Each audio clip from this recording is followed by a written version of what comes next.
ان کے لیے اگر سجدے لمبے کیے ہیں، ان کے لیے قیام میں عمل کثیر بھی کر لیا، محدثین کو لکھنا پڑ گیا.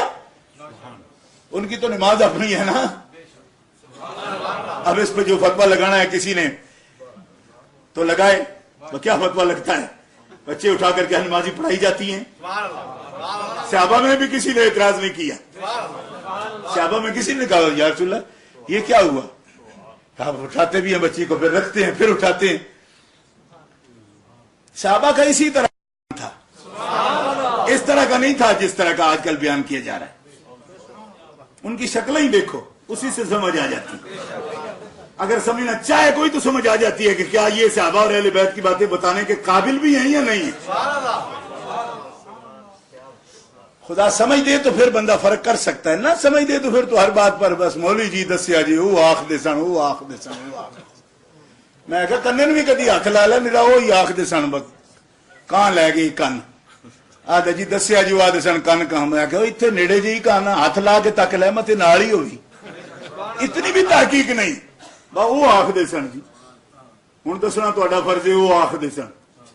وہ آخ دے ہی نہیں کن لے گئی کہاں، کن تے نیڑے جی لا کے ہاتھ تک لے تیرے نال ہی لے گئی. دوستو نبی کریم علیہ الصلوۃ والسلام نے اسی سیدہ زینب کے بیٹے کو، یہ پہلی بیٹی ہیں رسول اللہ کی، پہلی بیٹی ہیں. یہ حدیث آپ نے ضرور سنی ہوگی. فاطمہ الزہرا نے کئی دفعہ آپ کو جب تکلیف پہنچائی جاتی کفار کی طرف سے، حتیٰ کہ وہ اجڑی رکھ دی گئی سرکار کے سر پر اور خاتون جنت آئیں اور آ کے اٹھائی. لیکن مجموع الزوائد میں، مسند امام احمد میں، کنز العمال میں یہ موجود ہے کہ اس سے بھی پہلے سرکار کے چہرہ اقدس لہولہان ہو گیا.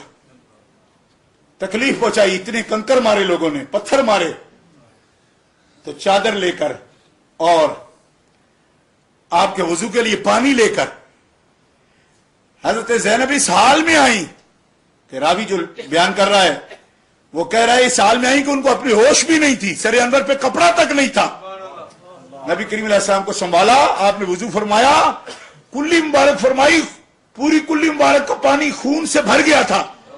اور جب نبی کریم علیہ السلام بیٹی کی طرف دیکھا، فرمایا میری حالت کچھ بھی ہو، یہ جو کچھ بھی میرے ساتھ کر رہے ہیں اس سے میرا کچھ بگڑنے والا نہیں، اور تو اتنی پریشان نہ ہو کہ سر سے کپڑا تیرا اتر جائے. سر پہ کپڑا رکھ اپنے. راوی کہتا ہے میں نے پوچھا یہ کون ہے، تو انہوں نے کہا یہ رسول خدا کی بیٹی ہیں، اور ان کی عمر مبارک اس وقت 10 سال تھی.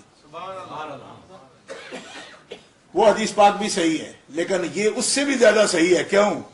اس واسطے کہ ان کی عمر مبارک 5 سال تھی اس وقت. تو 5 سال کی بچی آ کر اوجری اتارتی ہے، یہ 10 سال کی بچی میں یہ طاقت ہے کہ اوجری اتار سکے. بات سمجھ آ رہی ہے آپ کو یا نہیں؟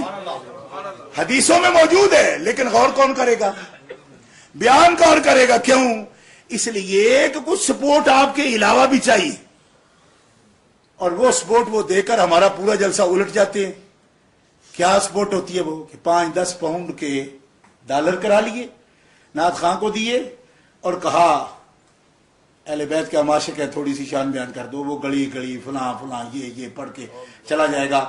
اس کو بیچارہ دورے پر آیا ہوتا ہے، اس کی نظر صرف اس بات پر ہوتی ہے کہ خدمت کس انداز سے ہو رہی ہے. مولوی صاحب بیان کرتے ہیں کوئی پنڈی سے ہم نے بلا لیے، کوئی لاہور سے بلا لیے، ان کے لیے. اور آپ کو سمجھ نہیں آتی اس وقت کہ وہ عاشق اہل بیت جو اٹھا ہوتا ہے وہ اہل بیت سمجھتا کتنے کو ہے، صرف ایک پارٹ کو اہل بیت سمجھتا ہے.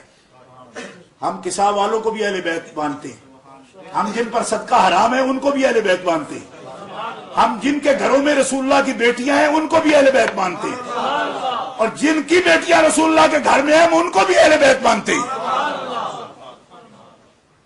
بات سمجھ آ رہی ہے کوئی نہیں آ رہی؟ کیوں؟ آپ کے گھر میں اجازت لے کر آتا ہے وہ بندہ جس نے بیٹی دی ہوتی ہے آپ کو. تو رسول اللہ کے لیے کیا الگ معیار رکھا ہے آپ نے؟ جس کی بیٹی آپ کے نکاح میں ہوتی ہے وہ آپ سے اجازت لے کر گھر میں آتا ہے. آپ کیا رشتہ بولتے ہو اس کا؟ فادر ان لا. اس کی تکریم آپ پر فرض ہے کہ نہیں؟ اس کی جو بیوی ہے اس سے نکاح آپ کا حرام ہے کہ نہیں؟ وہ آپ کی ماں ہے کہ نہیں؟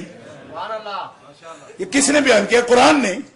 پڑھو نا آیت حرمت علیکم امہاتکم و بناتکم. تو جس کی عزت و تکریم آپ پر بھی فرض ہے، تو رسول خدا کو کہا گیا کہ یہ کچھ بھی نہیں ہے، یہ نہ آپ کی عزت کی جگہ ہے نہ آپ کی امت کے لیے عزت کی جگہ ہے. کہ وہ کہتے پھر وہ تو کافر تھے. وہ تیرے بیان کے محتاج نہیں ہیں. اللہ اکبر. فرمایا الخبیثات للخبیثین والخبیثون للخبیثات والطیبات للطیبین والطیبون للطیبات. حبیب تجھ سے بڑھ کے پاک مرد کوئی نہیں، اور تیرے لیے جو میں نے رشتے چنے ہیں ان سے بڑھ کے پاک اس پوری روئے زمین پر عورت کوئی نہیں. اب بیٹھے ہیں مثالیں دینے کے لیے. او جی لوط علیہ السلام کی بیوی ایسی تھی، اب اس سے جواز نکالنا ہے حضور کی بیویوں پر تنقید کا. تو میں نے کہا جس کی بیوی ایمان نہیں لائی اس کا بیان تجھ پہ نہیں چھوڑا قرآن نے، کیونکہ نبیوں کی باتیں رب بندوں پہ چھوڑتا ہی نہیں. کوئی بات سمجھ نہیں ہے آپ کو؟ جس کا بیٹا ایمان نہیں لایا قرآن نے خود بیان کیا کہ مولویوں پہ چھوڑا.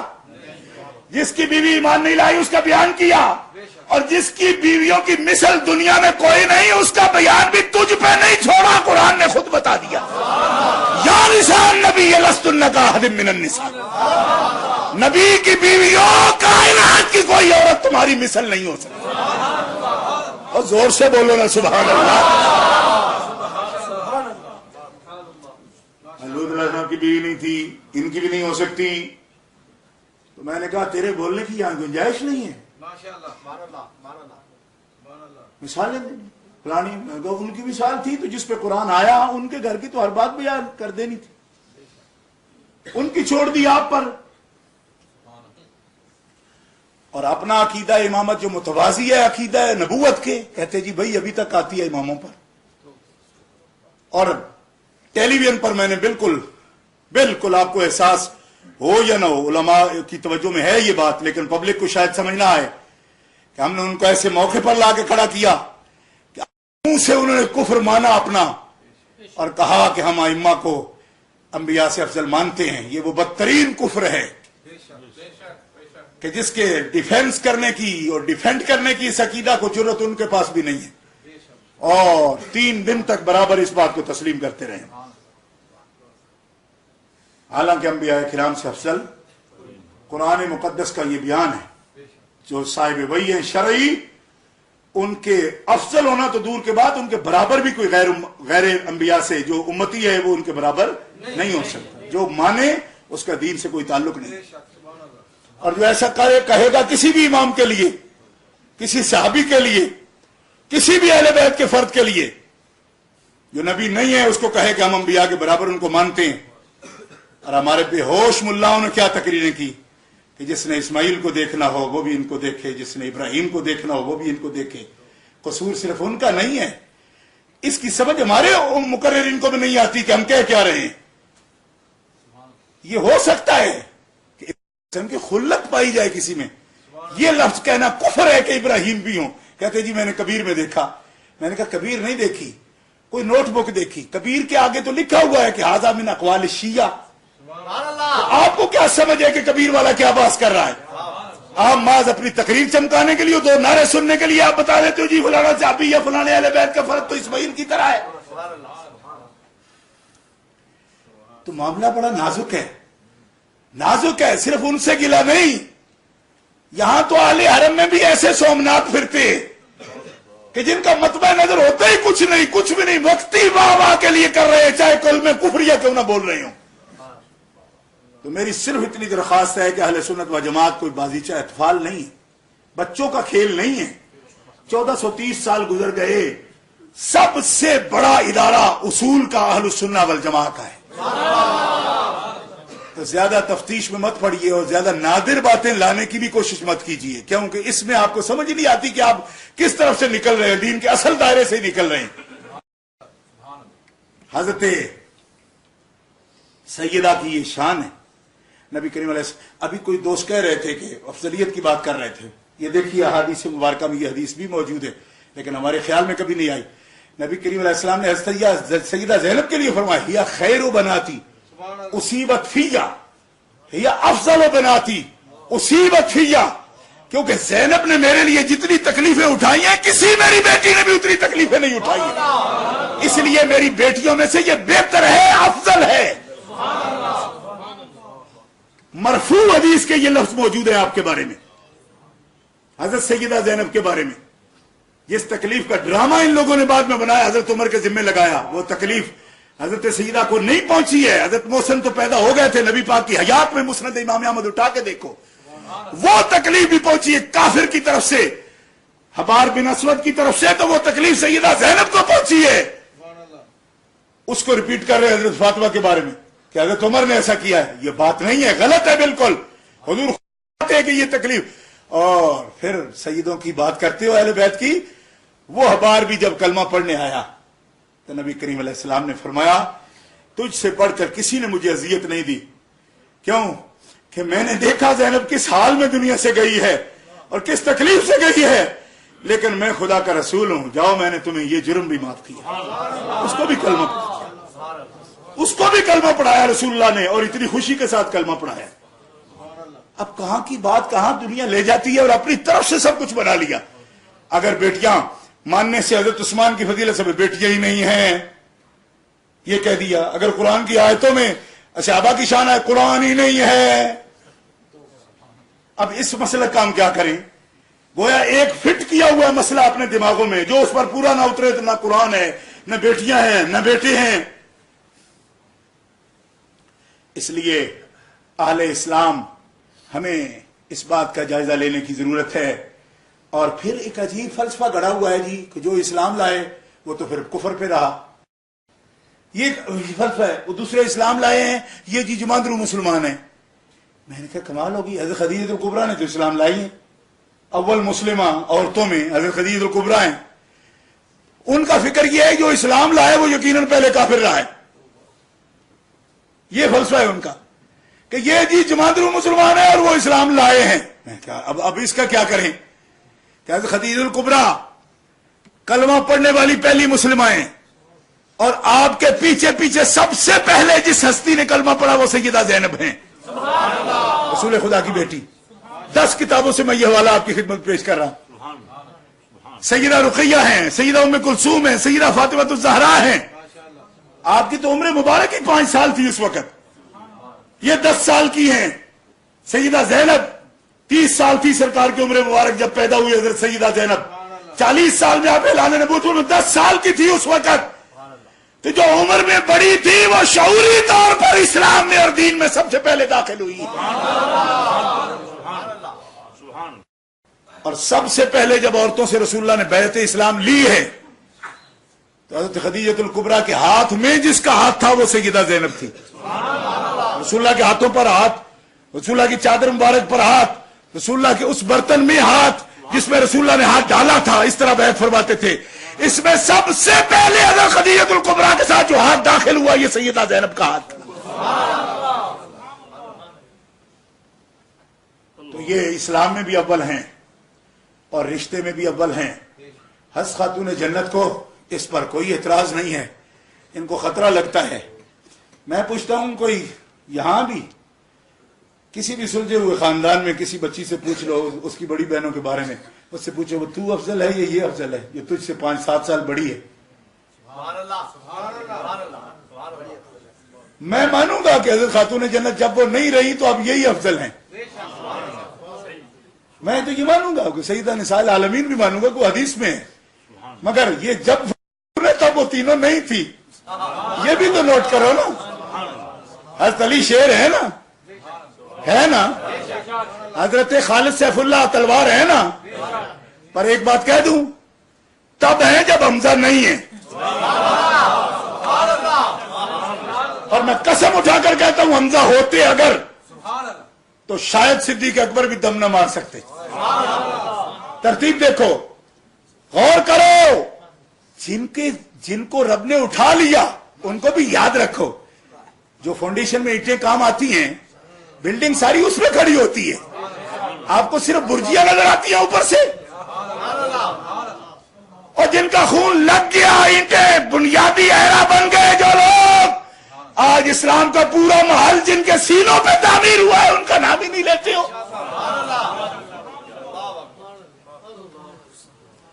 بندگان خدا ان باتوں کو نوٹ کرو، وہ اسد اللہ بھی تھے، اسد الرسول بھی تھے، اور جب وہ تھے تب علم بھی ان کے ہاتھ میں تھا۔ بدر ہو اٹھا کے دیکھ لو، اور ہمیں اس میں کیا بوجھ ہے؟ وہ انہی کے چچا ہے نا، وہ کو الگ خاندان ہے کہ ہم ان کا نام لیتے جی تو ان کو گٹانے کے لیے لے رہے ہیں۔ میں کو پاگلائے تے پتر نہیں ہونا دے تے پیو پتر وچ بھی یہ بند ہوندی ہے کہ ابے دی شان کرو تو پتر دی گھٹدی، تے پتر دی کرو تے ابے دی گھٹدی۔ مت ماری ہوئی ہے قوم کی، وہ تو باپ ہے۔ حضرت جعفر ہے، آپ کا مقام ہے، اپنا مقام ہے، حضرت رقیہ کا اپنا مقام ہے۔ جیسا آپ نے کہا، حضرت اسامہ فرماتے ہیں یا رسول اللہ میں گوشت دینے گیا، عثمان کے گھر میں آپ نے دیا تھا، میں دے کر آیا۔ یا رسول اللہ آپ کے داماد عثمان اور آپ کی بیٹی تشریف فرما تھے، میں نے بڑے بڑے اشراف کے گھروں میں خدمت کے لیے میں گیا ہوں، عثمان اور رقیہ سے بڑھ کر حسین جوڑا میں نے دیکھا۔ فرمایا اسامہ تو نے کیا دیکھنا تھا؟ مجھے جبریل آئے ہیں اور بتا کر گئے ہیں کہ پیارے محمد عثمان اور رقیہ سے حسین جوڑا عرش والوں نے بھی نہیں دیکھا ہے۔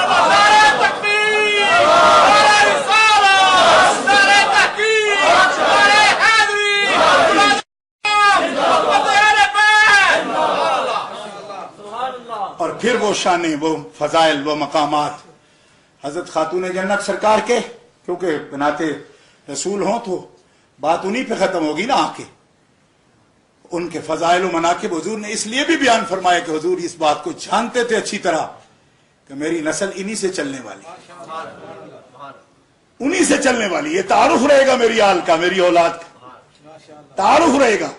تو ان کی شان میں جو کچھ سرکار نے فرمایا وہ محتاج بیان نہیں ہے۔ اور بعض لوگ ہمارے کہتے ہیں جی ان کو ہم یقین دلا رہے ہیں کہ ہم بھی ان کو مانتے ہیں۔ میں کیا وہ تو کی لگتے ہیں جنہوں نے یقین دلان ڈڑے۔ ایک بیوقوف مقرر میری موجودگی میں یہ کہہ رہا تھا کہ وہ سن لیں ہم بھی حضرت علی کا نام لیتے ہیں مگر فٹے منہ ہیں تیرے تے، ان کو کیوں بتا رہے ہو؟ ان کو بتاؤ جن کو بتانے کی ضرورت ہے۔ آپ کو سمجھ آ رہی ہے میں کیا کہہ رہا ہوں؟ ابھی بھی ان کو یقین دلاتے ہیں۔ میں کہا انہوں کیوں یقین دلاتے ہو؟ تھوڑے کی لگتے ہیں، وہ تو گالیاں دے اور تم ان کو یقین دلا رہے ہو کہ حضرت علی کو مان رہے ہیں۔ یہ بھی عجیب بات ہے۔ ان سے کیا رشتہ ہمارا کہ ہم ان کو خوش کرنے کے لیے حضرت علی کی شان بیان کریں گے؟ ہم ان کو خوش کرنے کے لیے نہیں کریں گے، ہم حضرت علی مرزا کی شان بیان کریں گے نبی پاک کو خوش کرنے کے لیے، اپنے مولا اللہ کو خوش کرنے کے لیے، کیونکہ وہ مولا اللہ کا ولی ہے۔ اور اس خاتون جنت کا یہ مرتبہ، یہ رتبہ حضور نے خود بیان فرمایا کہ آج یہ بات آج سے ہے، یہ بات نوٹ کرنا۔ یہ بھی آپ صرف سارے مقرر اس بات پر نشاندہی نہیں کرتے، کیونکہ قرآن نے یہ کہا ہے ان اللہ استفا کے وطہرا کے واستفا کے علی نساء العالمین۔ کس کے لیے؟ حضرت مریم کے لیے۔ اس کے مقابلے میں دوسری بات سب کے لیے حضور نہیں فرما سکتے۔ کیوں؟ کہ حضور جو کچھ بھی فرمائیں وہ حدیث ہے، قرآن کے مقابلے میں حضور نہیں فرماتے کبھی بھی۔ اس کو حضور نے چیلنج نہیں کیا۔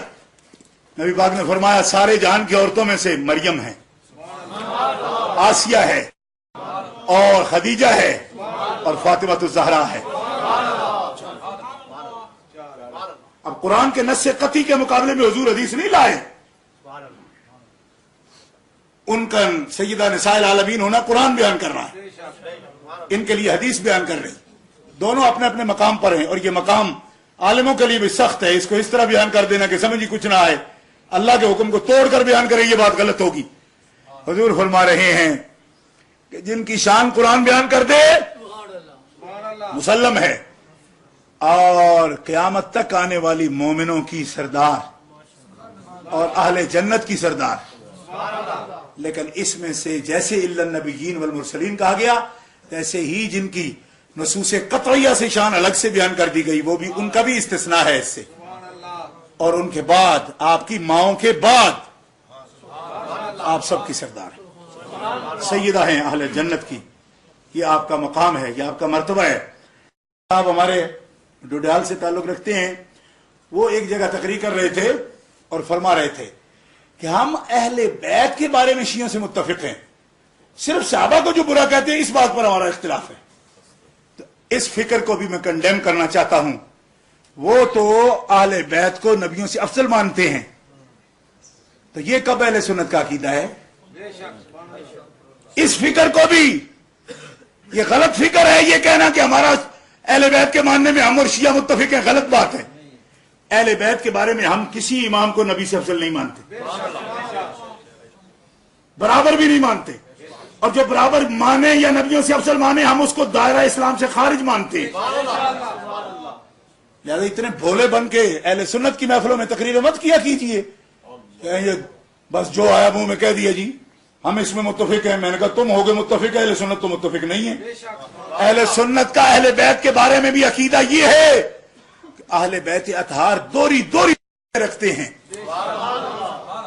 دوری فضیلتیں رکھتے ہیں، صحابیت والی بھی اور نبی پاک کا خون ہونے والی بھی، مگر معصوم نہیں ہیں، مگر ائمہ کے برابر نہیں ہیں، انبیاء کے برابر نہیں ہیں، اور ان کی امامتیں منصوص من اللہ نہیں ہیں۔ یہ کفری عقیدہ ہے شیعہ کا، منصوص نہیں مانتے۔ کیوں؟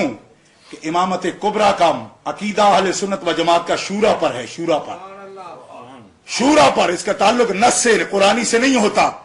اور یہ وہ فرق ہیں جو بڑے وقت لگے گا سمجھنے میں، اور بڑے اصولی مسائل ہیں، ایسی عام سی یہ بات نہیں ہے۔